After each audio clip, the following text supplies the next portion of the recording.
A ver si nos surgen. Perdón, no surgen inquietudes de la última conferencia, preguntas que podamos acercar para que puedan ser respondidas.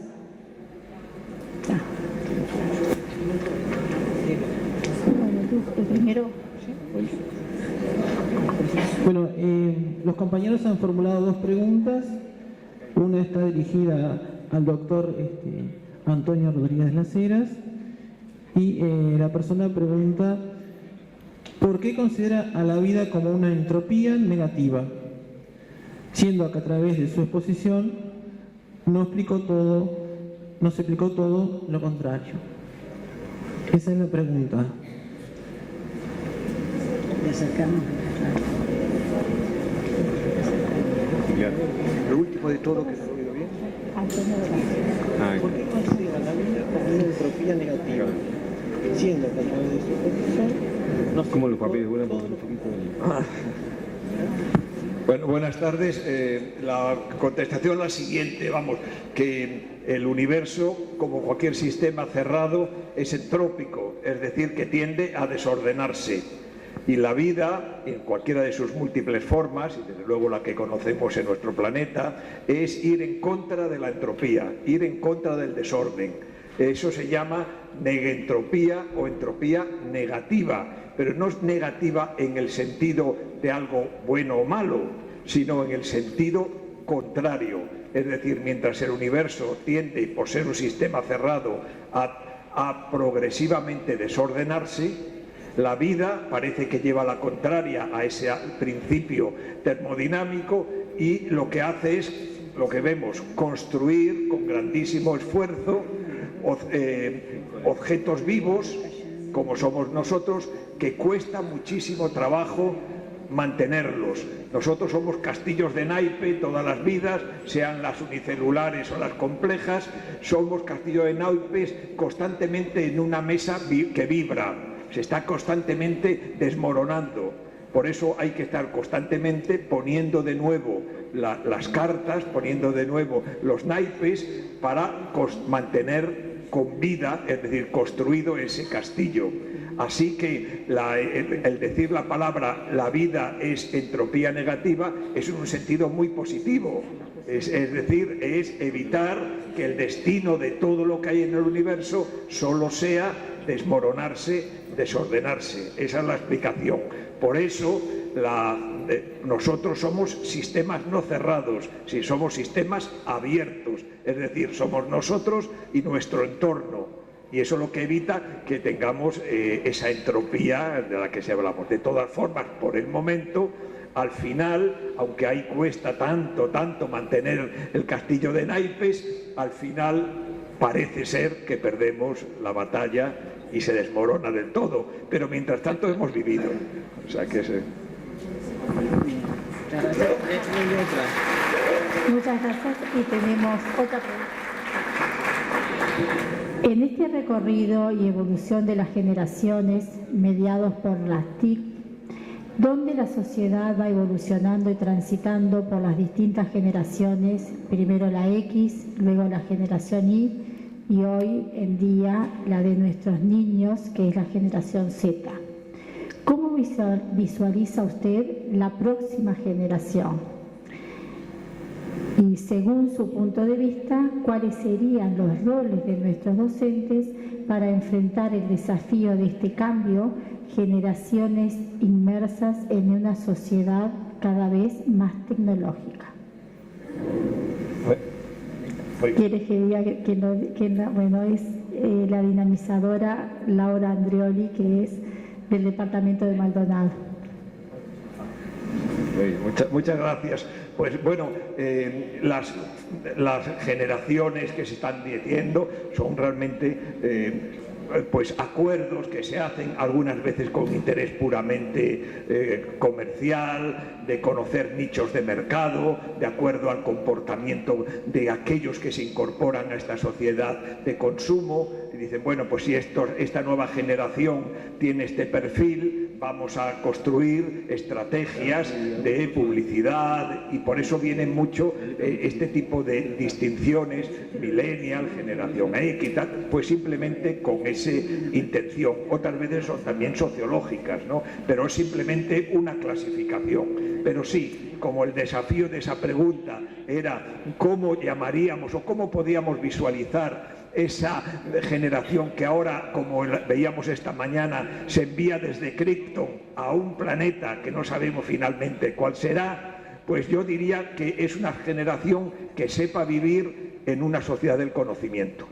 Nosotros en estos momentos estamos viviendo en una sociedad de la información.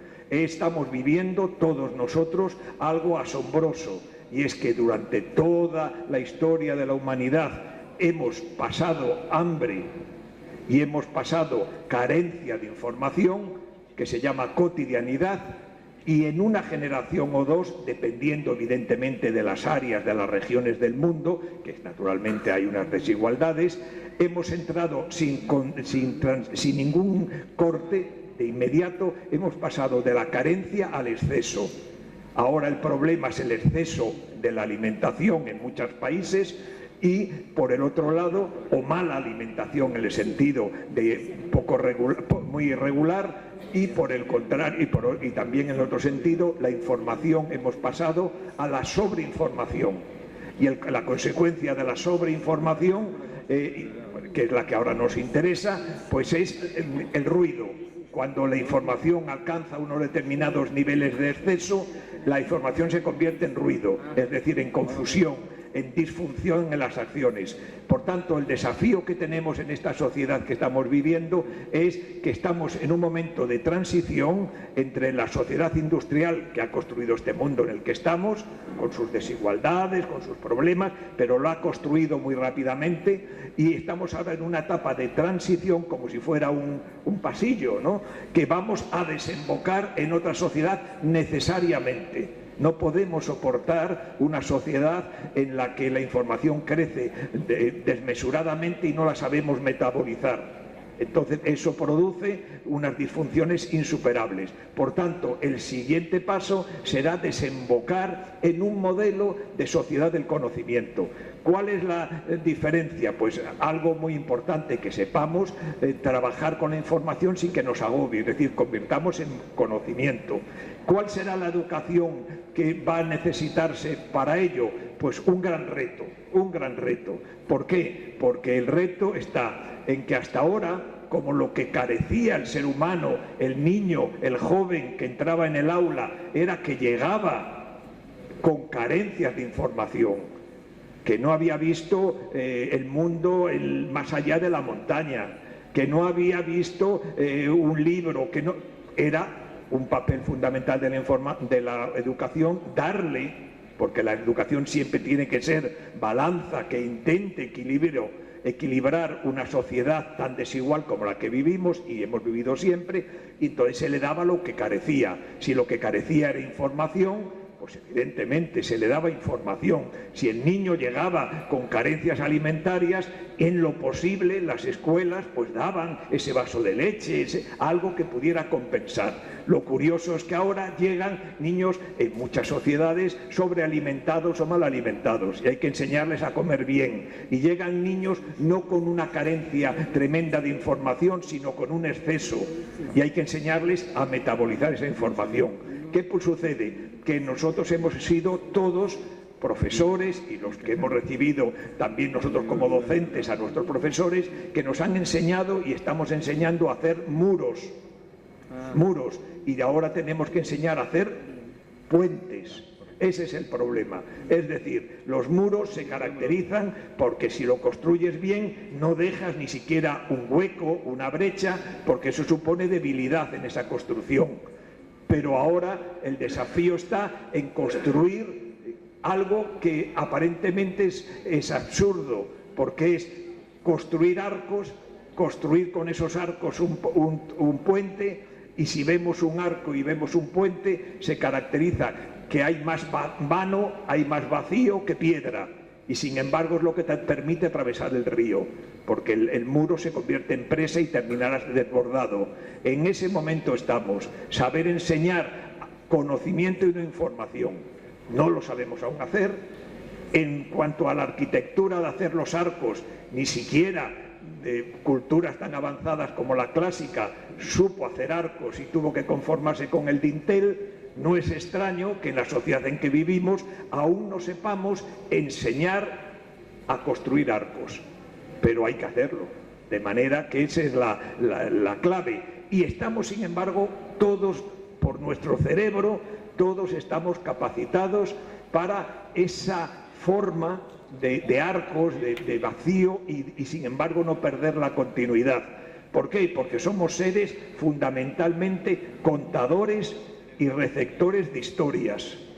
Y la historia se caracteriza, cualquier cuento, cualquier historia que fascina a un niño pequeño y a los mayores en todas las edades, es la capacidad de utilizar lo que es realmente un arco, que es una elipsis. Así que nosotros contamos cosas, no como Funes el Memorioso, contamos cosas, dejamos muchos vacíos y con una complicidad del que te escucha construyes un continuo. De manera que una historia que dura una vida la cuentas en 2 horas. Sin elipsis sería imposible. Esos son arcos. Y el receptor lo entiende perfectísimamente, lo sabe construir. Por tanto, somos capaces. Pero si desde que empezamos nuestra escolarización lo que nos empiezan a atraer es piedras y piedras y piedras, nos agobia y no somos constructores de arco, pero capacidades sí las tenemos. Así que ese es el desafío de esa generación. Me he extendido muchísimo, perdón. Muchas gracias. ¿Y qué desafío tenemos? Porque realmente el transitar y el elaborar esas elipsis y esos arcos y enseñar a hacer eso es un desafío bien interesante que tenemos los docentes y los padres y la sociedad entera. Gracias. Bueno, tenemos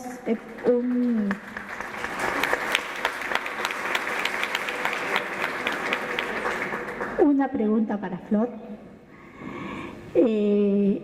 Son 2 en realidad. ¿Qué expectativas tiene sobre la participación de las familias o referentes de los niños en los procesos de lectura y escritura impulsados por el docente en el aula?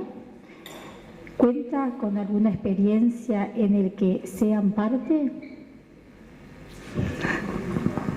Bueno, en realidad la experiencia no viene de la investigación, viene del trabajo en las escuelas.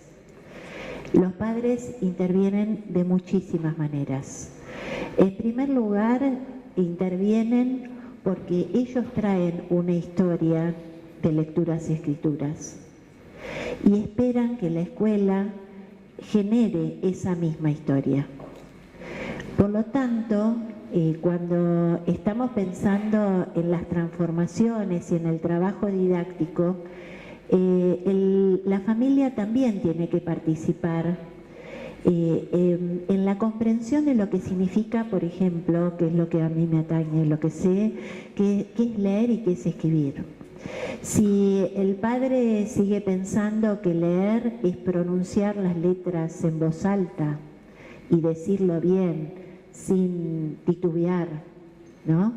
Y parando en cada punto y en cada coma, como me decía una maestra, en el punto 2 respiraciones, en la coma 1 respiración, ¿no?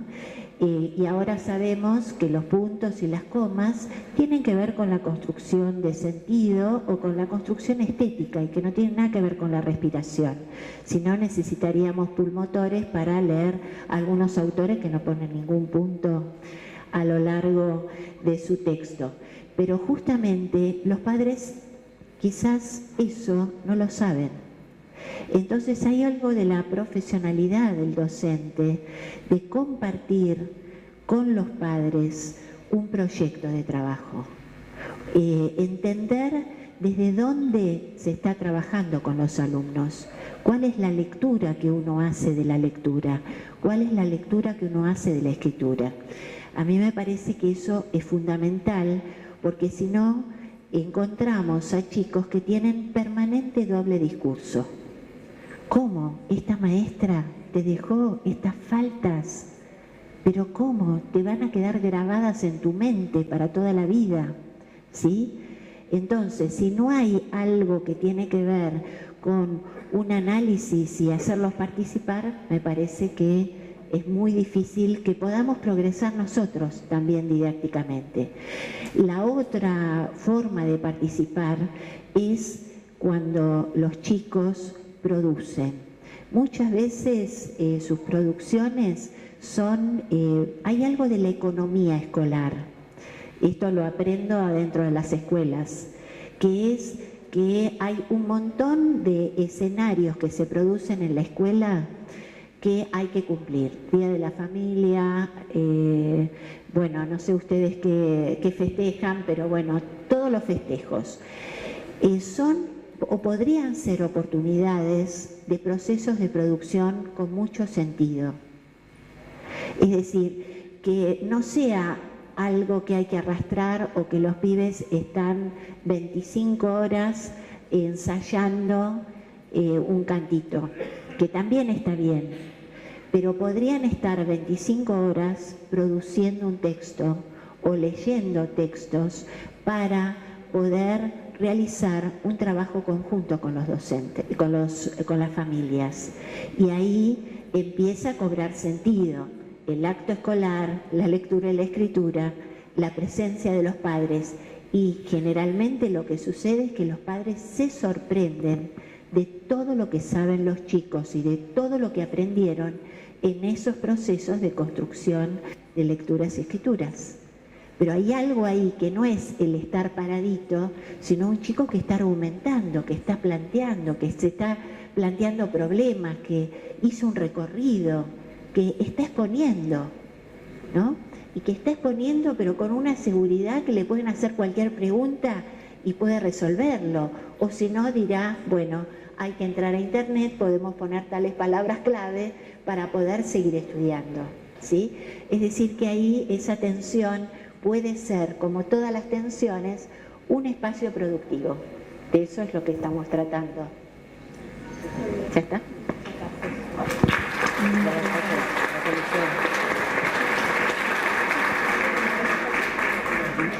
Muchas gracias. Seguimos con...